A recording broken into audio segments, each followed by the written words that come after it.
nuestro próximo invitado para conversar sobre la agenda política. Estamos con Gabriel Boric, diputado de Convergencia Social esta mañana. Gabriel, ¿cómo estás? Bienvenido a La Voz de los que Sobran. Hola Ale, un gustazo. Hola Daniel, hola Hassan, hola a todos, todas las auditores y a Radio Sars. Felicitaciones por la... Muchas gracias, muchas gracias. Veníamos de conversar, Gabriel, sobre lo que pasó ayer en Temucuicui. Voy a partir por preguntarte sobre qué te parece a ti lo que está pasando en la zona del Wallmapu y este operativo que a todas luces salió todo mal, digamos, con muertes, con heridos y con mucha... incertidumbre. Eso, mucha incertidumbre, muy poca transparencia, eso es. Mira, yo tuve la oportunidad de estar en Temucuicui hace un par de años. Y lo primero que hay que decir es que lo que sucedió ayer es algo que viene pasando hace mucho tiempo, en diferentes gobiernos. Ya. Cuando estuve allá, tuvimos una reunión con el lonco Keikul, que es uno de los loncos de Temucuicui.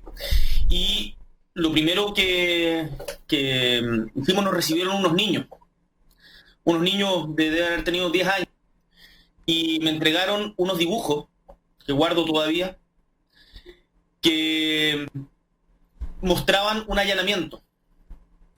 Un dibujo de niños de 10 años, con un allanamiento. Okay. Con un helicóptero, tanquetas, con balas, y la verdad es que absolutamente... Y tal como estaban esos niños, habían una... la persona de mayor edad, una abuela, que me muestra su estómago y tenía una herida de balín. Esto estamos hablando del año 2018 de haber sido. No, miento, perdón, 2015, 2016. O sea, lo que pasa en la Araucanía, lo que pasa con el pueblo mapuche, es algo en donde el Estado chileno ha sido irresponsable por demasiado tiempo. Y yo espero que el proceso constituyente sea un punto de inflexión para siempre respecto del trato que tenemos con nuestros pueblos originarios, a partir también de la representación que van a tener mediante los escaños reservados y de la mayor conciencia que creo se ha adquirido, por lo menos en la izquierda, respecto de la necesidad de solucionar esta deuda histórica. Pero lo de ayer es absolutamente inaceptable, no solo una provocación por ser el día en que se conoce la sentencia del asesino de Catrillanca, sino porque la violencia contra niños, niñas y adolescentes y contra seres humanos en el Wallmapu es absolutamente inaceptable. ¿Qué podemos hacer? O sea, como ustedes como legisladores, ¿pueden hacer algo? ¿Pueden pronunciarse? Aparte de pronunciarse, ¿pueden hacer algo concreto? Pueden pedir informes. Claro, pero ¿pueden hacer algo concreto más que eso? No mucho, ¿no? Yo estoy de acuerdo con lo que planteaba Cien Onésima, de que las declaraciones por redes sociales sirven más para tratar de salvarse uno mismo que tener un impacto real en lo que sucede. Claro. Y no sé si me escuchan porque no los veo. Sí, te escuchamos bien. Ah, sí, no, y te estamos viendo también nosotros. Te vemos y te escuchamos. Ya, perfecto. Y las atribuciones del Parlamento en este tipo, más allá de la fiscalización que se puede hacer y tenemos que hacer, se queda corta. Por eso yo creo que la solución pasa primero, por cierto, el reconocimiento constitucional de la plurinacionalidad que convive en el territorio que hoy día llamamos Chile, que no es solamente la plurinacionalidad entre chilenos y mapuches, sino también Yaganes, Cahués, Carcoya, Rapa Nui, y tantos más. Y por otro lado tenemos que hablar en serio, porque eso no puede ser una declaración de buenas intenciones. Tenemos que hablar de territorio y autonomía. Territorio y autonomía. En la Araucanía hay más territorio del cual son dueños forestales Mininco y Arauco que de comuneros mapuche. cerca de 900.000 hectáreas, si mal no recuerdo, es la que tienen las forestales Mininco y Arauco. Tuve la oportunidad de ir hace un tiempo a la comunidad de Rucamanque, ¿Ya? que queda a 10 minutos de Temuco. 10 minutos de Temuco, de la capital regional de la Araucanía. Claro. No tienen agua. No tienen agua. Y no tienen agua no porque no existen las condiciones para tener agua, sino porque les plantearon al lado y secaron todos los canales. Y se abastecen de agua en camiones aljibe que van una vez a la semana. Increíble. Y se lavan por presa. A 10 minutos de Temuco.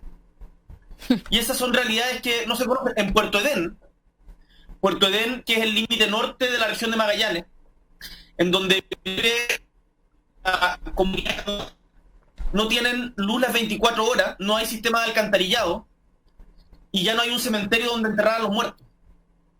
Entonces, esto es un problema mucho más transversal del que se cree y la falta de conciencia política por parte de nosotros, porque yo soy parte me siento parte del problema y espero ahora ser parte de la solución al estar en el Parlamento. Claro. Es tremendamente profunda, esa grieta es tremendamente profunda. Yo le invito por último, para terminar, Alex, Daniela, Hassan, a que todos puedan leer el libro Malón del historiador Fernando Pairacán. ¿Ya? Que da una cuenta y es un lúcido relato de lo que está yendo la Araucanía en lo ¿Se escucha? ¿Se empezó a escuchar medio cortado, Gabriel? ¿Lo podemos llamar por teléfono o no? ¿Qué les parece? ¿Les parece Fernando que lo llamemos? Pairacán, el título Malón. Pairacán. ¿Bien, Gabriel? ¿Ah? Pairacán. Pairacán, el título No, Malón. Pairiacán. Paida. Paida. Claro, Ya. con R. Oye, y aprovechando, ¿me escuchan o me van a llamar? Te vamos a llamar mejor porque se escucha, pero como que a rato se empieza a cortar y ahí como que cuesta que... Tú sabes, por BTR, ¿no?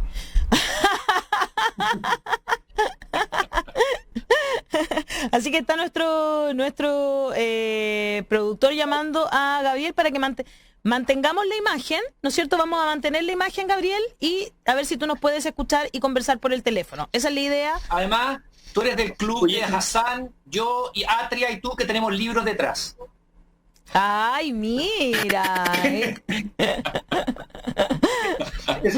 De hecho, como que han salido rankings de quién tiene la mejor biblioteca. Atria lejos. Aquí gana Atria, ¿eh? Sí. Ale, gana. aprovechando lo de los libros, quería también, puedo hacer una pequeña recomendación, que hace un tiempo me regalaron un libro de una poeta mapuche, ¿Ya? que se llama Río Abajo de Daniela, Río Herido, de Daniela Catrileo, que también aprovecho de recomendarlo porque es un libro desgarrador, pero que tenemos mucho que aprender de la cosmovisión mapuche y de cómo cómo nos relacionamos con ella también desde la cultura. Esto no es solamente un problema, muchas veces la derecha presenta solo un problema de orden público, pero hay un problema cultural de fondo, de falta de comprensión de las cosmovisiones diferentes. Y yo creo que como metiéndonos un poquito más en la cultura de las primeras naciones, de los pueblos originarios, podemos también tener una comprensión más integral de lo que es este conflicto, que no es el conflicto mapuche, es el conflicto entre el Estado chileno y los pueblos originarios que habitaban el territorio que hoy día llamamos Chile mucho antes que nosotros. Absolutamente de acuerdo, y de hecho Daniela Catrileo, tremenda, estuvo el domingo en la Voz de los que Sobran. Es una No, en la mesa. en la mesa de las que sobran, perdón, el domingo no va la voz, va en la mesa de las que sobran este domingo también. Gabriel, te quería llevar ya al tema más político, por supuesto, y lo que tiene que ver con este proceso constituyente que estamos viviendo ya, y por supuesto, primero, la falta de unidad a la que tú hiciste, de hecho, alusión el otro día, pusiste: la derecha irá unida a la constituyente desde el fascismo de Kast hasta el liberalismo de Evópoli. En la izquierda seguimos en la absurda pelea de quién es más, ponga el adjetivo que quiera según su identidad. Debemos hacer todos los esfuerzos posibles por unidad con movimientos sociales. Hay mucha preocupación desde parte de las fuerzas más progresistas, quienes realmente queremos un cambio para nuestro país, que creemos necesario, que la constituyente se diluya y se nos vaya, no sé, que finalmente no terminemos con esa mayoría que claramente se manifestó en las urnas, justamente por estas divisiones. Sí, hay mucho que comentar al respecto. En primer lugar, yo creo que es importante que veamos esto en una perspectiva histórica y no solamente en la angustia electoral del momento, que es comprensible, pero que no es lo único.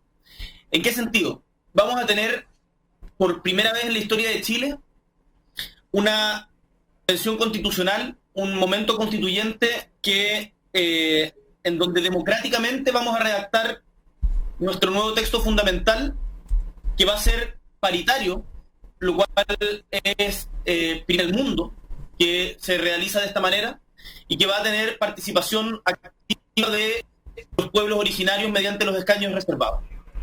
Eso creo yo ya que es una noticia tremendamente importante, y que además no va a estar atada a la Constitución del 80. O sea, la hoja en blanco, yo creo que es algo que no hemos terminado de significar, y yo por lo menos estoy muy contento respecto a eso, porque después de 40 años luchando desde diferentes frentes la Constitución de Pinochet, pase lo que pase, más allá de que no se cumplan las expectativas de todos, vamos a haber terminado con la Constitución de Pinochet. Yo creo que eso es importante. En segundo lugar, esto va a implicar una renovación y un cambio de en la política, en los rostros de la política, muy, muy importante.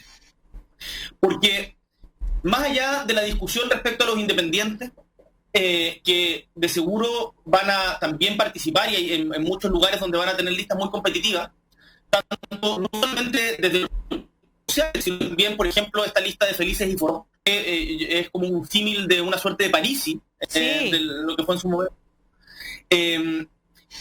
Los mismos partidos políticos, y acá hablo por lo menos desde el Frente Amplio, van a llevar muchas cartas potentes independientes. Acá tenemos un caso. Nosotros estamos llevando, por ejemplo, en el Distrito 7 a Jaime Baza. Hay un montón en Magallanes, van a ir en la lista del Frente Amplio mujeres dirigentes sociales independientes que no militan en un partido, que han tenido un trabajo tremendo desde diferentes frentes. Entonces va a haber también una renovación de las caras que yo creo que es muy importante. Ahora, respecto a la unidad, es cierto que tenemos un problema. Y yo decía unidad con los movimientos sociales, en particular desde la izquierda, desde la lista que va a ser del Frente Amplio y Chile Digno, porque por ejemplo, No Más FP, con el movimiento 8M, con diferentes organizaciones sociales que están levantando listas, legítimamente, por cierto, nos hemos encontrado hace mucho tiempo en la lucha social. Hace mucho tiempo. Tenemos diferencias tácticas, pero si algo no tenemos en común es que nos hemos encontrado en las calles. Yo a Lucho Mesina tuve la oportunidad de conocerlo el 2012, cuando estaba él con una poquita gente panfleteando contra las FP, cuando nadie hablaba de las FP, él panfleteando en el Paseo Humada. Y de ahí nos encontramos permanentemente en todas las movilizaciones. El movimiento feminista, que ha sido quizás el movimiento más articulado en Chile de los últimos años y que nos ha dado tremendas lecciones a todos y a todas, yo creo que es parte de los partidos también. El Frente Feminista de Convergencia Social y bueno, de muchos otros partidos tiene un peso importantísimo en nuestra... Entonces yo creo que con ellos debiéramos, ojalá hubiese voluntad para que pudiésemos llegar a un acuerdo. Es difícil. Pero creo que también es momento de, disculpa que me extienda en esto, pero reconocer las diferencias que hay. Reconocer las diferencias que hay con otros sectores. ¿A qué me refiero? Por ejemplo, cuando el gobierno le pone urgencia al TPP, a puertas del proceso constituyente, y lo hace con la venia y con un preacuerdo con senadores y senadoras de la exconcertación, que es una discusión en donde tú puedes tener posturas a favor o en contra, pero es evidentemente un debate respecto a un modelo de desarrollo que es polémico, que no corresponde que se discuta entre gallos y medianoche. Uno dice, bueno, con esta gente en verdad tenemos bastantes diferencias. Si lo llegan a aprobar sería una vergüenza, pero de proporciones. Oye. Lo decía Hassan, lo conversábamos con Hassan ayer. Y por último, otro ejemplo. Yo no me corresponde ni pretendo erigirme como vocero del feminismo porque yo soy una de las tantas personas que está más bien en deconstrucción y estoy aprendiendo. Pero haber escuchado el debate de los candidatos presidenciales del PPD y su referencia ofensiva a un tema que es de una profundidad y que ha sido telúrico en Chile en las últimas décadas, creo que muestra una falta de comprensión de cómo ha cambiado el país, que también es importante. Entonces, que esas diferencias se expresen sin perjuicio de que podamos llegar a acuerdos respecto a temas como descentralización, como el reconocimiento constitucional de los pueblos originarios o el Estado garante de derechos sociales por sobre un Estado subsidiario, creo que es importante que quede manifiesto también. Claro que sí, o sea, a mí me parece que es muy importante y ya están, Ahora, eso es más o menos seguro entonces que el Frente Amplio con Chile Digno van a ir juntos en la lista al menos del proceso constituyente. En las otras elecciones todavía no está muy claro, pero en la constituyente sí. No, la constituyente sí se está trabajando intensamente en eso, seguramente las listas van a salir el lunes, Perfecto. pero la voluntad entre Chile Digno y el Frente Amplio es esa.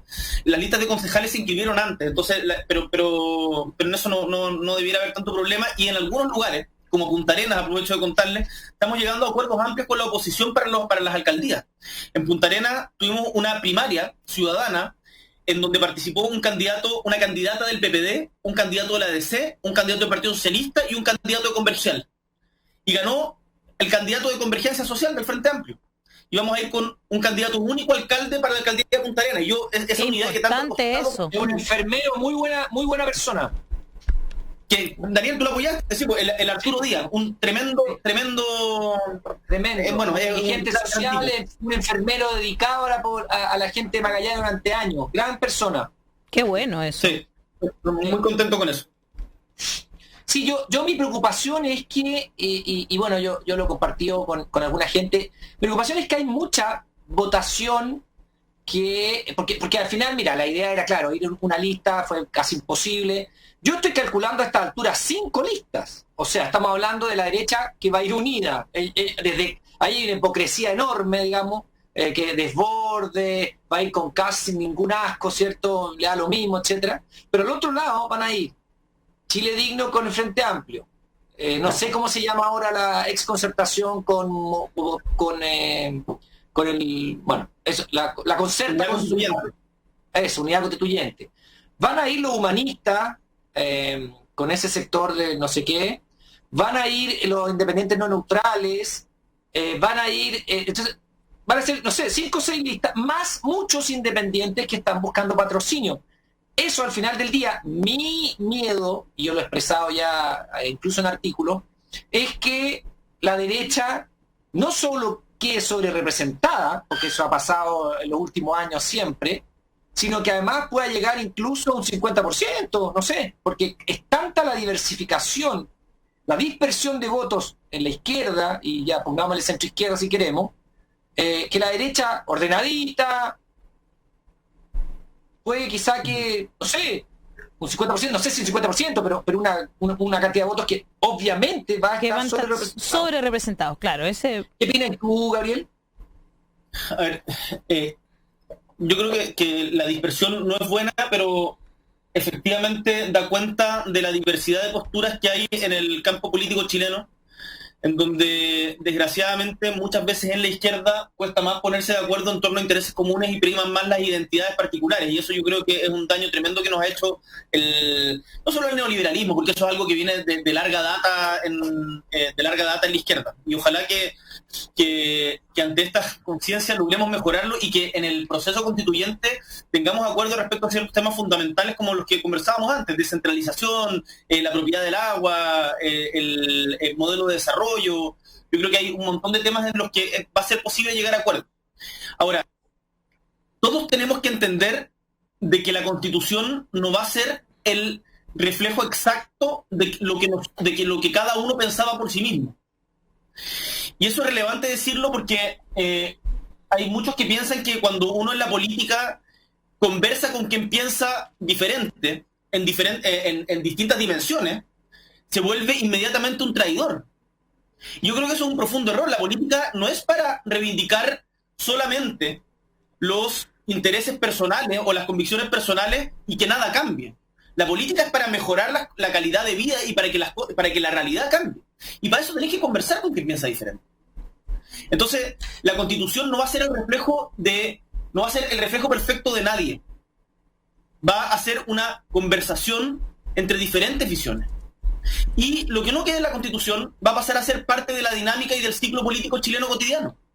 Y yo creo que eso, a diferencia de lo que ha sucedido durante los últimos 40 años, vamos a lograr haber eliminado las trabas que impiden que las tensiones sociales tengan una canalización institucional. Y yo creo que eso es desde ya positivo. Ahora, la dispersión, yo creo que hay un problema más de fondo en la dispersión, que es la crisis de representatividad. Nadie representa realmente a todos quienes dicen representar. Ni los independientes son los reales representantes del pueblo de Chile, ni los partidos políticos representan clases sociales organizadas. Quizás los únicos que se representan fielmente a sí mismos son los grandes empresarios en los grandes gremios empresariales. Pero tenemos que asumir que la pretensión de representación total y esa lucha hegemónica, al final, nos ha perjudicado más que beneficiado el proceso de entendimiento entre quienes tenemos objetivos comunes, pero tácticas diferentes. Aquí dice, Nico Torres dice, la derecha va unida, dice en YouTube, porque tienen un objetivo claro, impedir que la nueva constitución cambie demasiado respecto a la actual. En Twitter, la decadente con brillo dice, en Punta Arenas lograron acuerdo para llevar un puro candidato a alcalde. Se puede, y eso debería traducirse en la convención por la cresta, dice. Estamos rifando el cambio constitucional. Son las preocupaciones de las personas justamente con la constituyente. A propósito, claro, independientes, ¿qué independiente? Marcela Cubillos va de independiente. Marcela Cubillos. ¿De qué estamos hablando? O sea, que ¿de qué estamos hablando, por favor? O sea, Mariana Elwin es independiente. No sé, de verdad. Clemente Pérez también dice que va de independiente. Estamos hablando... Se cambió de distrito Clemente Pérez del 8 al 11. Ah, se cambió. Jorge Tauson va de independiente. Jorge Tauson, claro. Gente que... Es una cuestión que hay que tener clara. La independencia en sí mismo, el declararse independiente, no es garantía de nada. O sea, la independencia es con compromiso. Dígame, Hassan. Siempre hay que distinguir entre independencia frente a los partidos políticos y independencia frente a los grandes empresarios, ¿ya? La razón por la cual los independientes tienen buena reputación es porque la gente cree que todos los que están en partidos políticos están vinculados con los grandes empresarios, que en general ha sido la verdad en Chile. Pero por eso cuando uno pide a un empresario, cuando uno pide a un representante independiente y dice soy independiente porque no soy parte de ningún partido político controlado por empresarios, pero en realidad es controlado directamente, entonces se pierde todo el valor de la independencia y tenemos que tener esa definición más estricta de la independencia, que no es solamente una persona que no es militante de un partido, sino una persona que tiene verdadera independencia frente a los intereses económicos, que como bien dijo Gabriel, son los únicos que tienen representación en este momento. Ahora, yo diría que yo tengo discrepancias tanto con Daniel como con Gabriel, o podría decir que estoy de acuerdo con los dos, porque de cierta manera Daniel está expresando una legítima preocupación por el exceso de dispersión, que va a terminar con la sobrerepresentación de la derecha. Y Gabriel está expresando una legítima preocupación por el exceso de unidad, y hemos visto que eso genera el otro problema, que uno termina con una mayoría como la nueva mayoría, que no es mayoría, porque uno ha elegido personas que no creen la misma idea que uno. ¿Ya? El problema desde la ciencia política de crear un sistema representativo es siempre uno de cómo uno traduce el voto individual en una persona que responde a los intereses de ese votante. Y yo quiero hacer una pequeña defensa del sistema DONT, porque la gente está con esa idea, ¿por qué están premiando las listas? Al final, la política no es una actividad individual, es una actividad por esencia colectiva. Y puesto que es colectiva, es muy importante entonces generar esa conversación entre colectividades, que no tienen que ser partidos políticos, pueden ser movimientos sociales, pueden ser redes independientes, pero tienen que ser colectividades que tienen algún discurso coherente. Entonces yo me posicionaría preocupado por el exceso de dispersión, sin duda, porque eso puede generar el problema donde los de derecha son sobre representados, ¿ya? Eso es el problema. No es que es malo la dispersión porque son distintas ideas, pero sí es malo si esas distintas ideas son muy similares y los que piensan de forma completamente contraria son los que terminan dominando. Pero el otro lado es que si se juntan personas que no están tan de acuerdo, se genera ese problema entonces de que uno tiene personas que prometen ser de las ideas de uno, que van a cambiar el modelo y no lo hacen. Y eso lo hemos vivido todos los años de la concertación en Chile. Entonces, la manera de evitar eso, de tener una dispersión, pero no excesiva, o sea, tener una opción dentro de la oposición sería, por ejemplo, no con una lista unitaria, que a mí me parece un problema precisamente porque junta la gente pro-neoliberalismo con la gente anti-neoliberal, que fue al final la gran contradicción de la nueva mayoría. Entonces, tener 2 listas de oposición me parece una buena idea, pero tener 5 listas de oposición sería un desastre.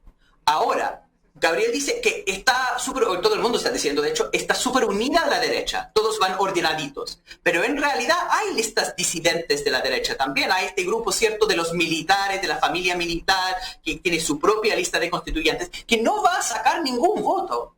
Y de la misma forma van a haber muchas listas de izquierda que nos preocupan en este momento, porque están ahí, pero que no van a sacar muchos votos. El problema son si son más de 2 listas grandes, ¿ya?, que al final van sacando los votos. Y en eso lo que quería preguntar a Gabriel es si existe una disposición de parte de alguna de las 2 listas que ya son los grandes, de bajarse candidatos en caso de que hay independientes que no están en esa negociación, que al final van a sacar muchos votos y van a generar ese problema de dispersión. Porque ahí yo creo que son los partidos políticos, por la falta de legitimidad que tiene, que tendrían que hacer el gesto de generosidad diciendo que van a bajar sus candidatos a preferencia de los independientes de los empresarios, digo.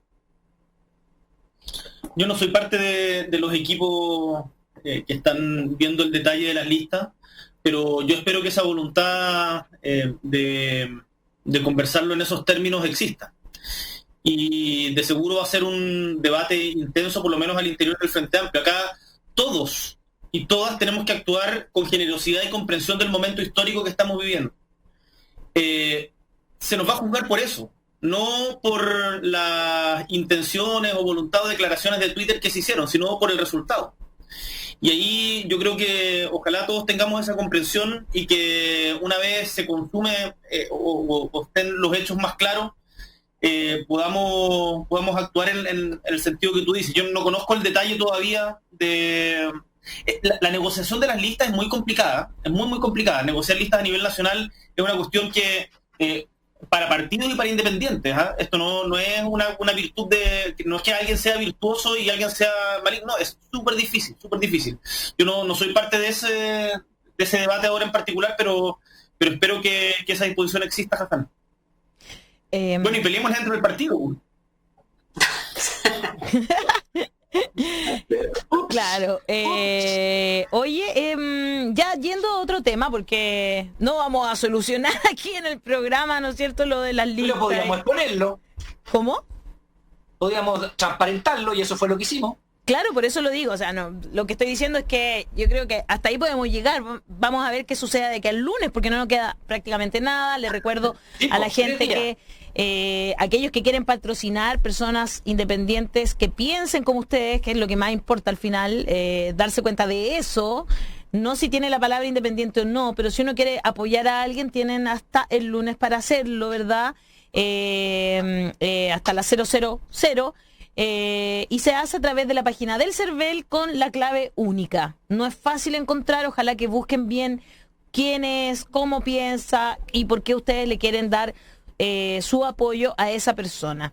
Gabriel, también tuviste una diferencia a través de Twitter con la diputada Pamela Giles por la posibilidad de un tercer retiro de un 10% de los fondos de la AFP.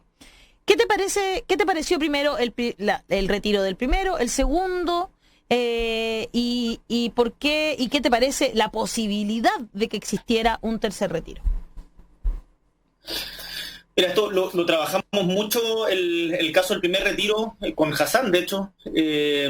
Nosotros presentamos una propuesta para la creación de un fondo colectivo, que el primer retiro no sea, para que no fuera solo el primer retiro, sino que además implique un cambio en el actual modelo de capitalización individual y de AFP, que nos parecía muy importante, y logramos avanzar un poquito, pero finalmente se terminó frenando.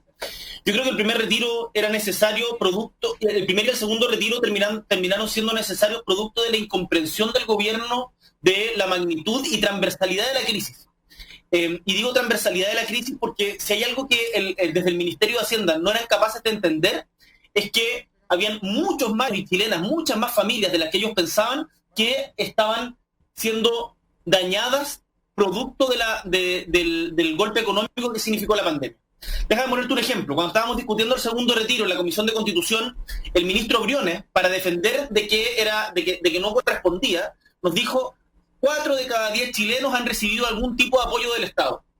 Yo, que soy de Magallanes, representante de Magallanes, vi las ollas comunes en las poblaciones de Magallanes, que no había ollas comunes desde los 80. Y le decía: ¿sabe qué, ministro? Usted lo que no entiende es que mucho más que solo 4 de cada 10 chilenos necesitan apoyo.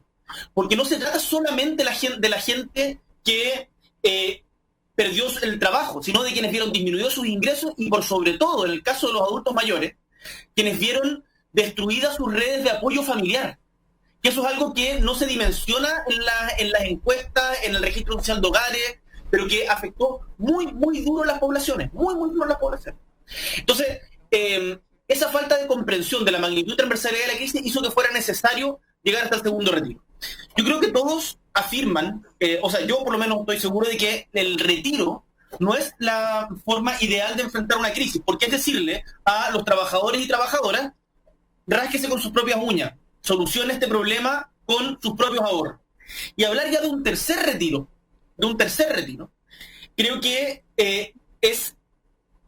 tenemos que hacer todos los esfuerzos para que existan apoyos y transferencias directas a las familias que se han visto perjudicadas por esto, y la focalización del registro social de hogares no alcanza. Pero el problema de un tercer retiro es que ya más de un 40% de los chilenos y chilenas no tiene ahorro, ya sea porque tienen trabajo informal, pocas cotizaciones, o porque retiraron ya parte importante de los ahorros que tenían. Entonces, plantearlo como una solución porque han sido populares los dos anteriores, me parece que no es actuar con responsabilidad, ni por sobre todo jugárnosla para que no sean los chilenos y chilenas quienes sigan pagando de su propio bolsillo los costos de una crisis que es social. Y es justamente lo que queremos cambiar, que los costos de las crisis no las asuman siempre individualmente los trabajadores y trabajadoras, sino que haya una redistribución de la riqueza también en los momentos de crisis. ¿Sabéis qué? Le encuentro toda la razón. Es como hacerle la pega al gobierno, pero además dejando a un porcentaje altísimo sin ningún ingreso porque ya no lo tienen. Entonces claro, el gobierno sale a este retiro, reciben su plata, nos hace responsable, pero además hay un sector que queda sin dinero. Entonces, claro, en ese sentido tiene razón. Hay que presionar al gobierno para que haga un esfuerzo mayor, tiene dinero afuera, tiene posibilidad de endeudarse, pero claro, el tercer retiro es como ya hacerle la pega completa al gobierno. Con el primer retiro, 20% quedaron sin fondos. Con el segundo retiro, entonces va a pasar lo mismo. Entonces, con el tercer retiro, van a ser los que tienen las cuentas más grandes, lo único que van a poder retirar. Sí, pues al final son los que tienen más plata. Es absurdo. Pero además va a dejar un sector sin plata, argumentando que podían hacer su retiro. El gobierno no hace la pega no puede. Yo comparto lo que dice Gabriel. O sea, que hay dos elementos, el hacerle la pega al gobierno que una vez más deja a su suerte a los trabajadores y a los chilenos y chilenas, y por otro lado no lo presiona para que él solucione el tema, si para eso está ahí. Y el tema es que quienes tienen menos, ¿no es cierto?, y son los que necesitan salir a trabajar cada día, ¿verdad?, de manera formal o informal, ¿no es cierto?, en el trabajo, ya no van a tener sus ahorros y no le estás dando una solución también. Pues, o sea, aquí el Estado el que debería estar pensando en cómo va a solucionar esto, porque ya hoy día tuvimos 4.200 casos activos. ¿Qué va a pasar realmente? O sea, yo me pregunto, en algún momento vamos a tener que volver a hacer cuarentenas completas. ¿Qué va a pasar de verdad con esas personas que yo salgo en metro todos los días está lleno de trabajadores informales porque no hay trabajo, y yo prefiero esos trabajadores que lo hagan de manera informal porque no tienen una solución de parte del Estado, se comprende. Entonces es una situación muy compleja que ojalá lleguemos a una solución pronto. Ya tenemos que ir terminando el programa. Voy a leer algunos comentarios. Lalo Mora dice: los candidatos de centroizquierda son más de lo mismo, que han abrazado las políticas neoliberales y no asegura que tengamos una nueva constitución más democrática. Lorena del Pilar: escaños con conceptos, no con nombres. En YouTube, Eli Díaz dice: por eso, si la oposición no puede ponerse de acuerdo en lo programático, es mejor ir separados. En Twitter, Raúl Morales dice: así como vamos, incluyendo el veto del tercio a favor de la derecha, tendremos una constitución en la medida de lo posible. Lo noto en tu análisis, le dice a Gabriel. ¿El parche antes de la herida? Es una pregunta que está abierta. ¿Te estás poniendo el parche antes de la herida muy cortito, Gabriel? Como pregunta Raúl Morales.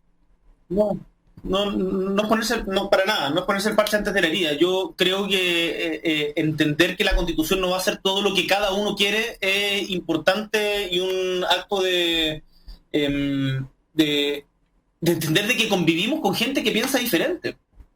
Entonces, a mí me preocupa mucho la frustración que manifiesta de uno de otro lado todos quienes no logran exactamente lo que quieren. Si la política es conversar con voces distintas.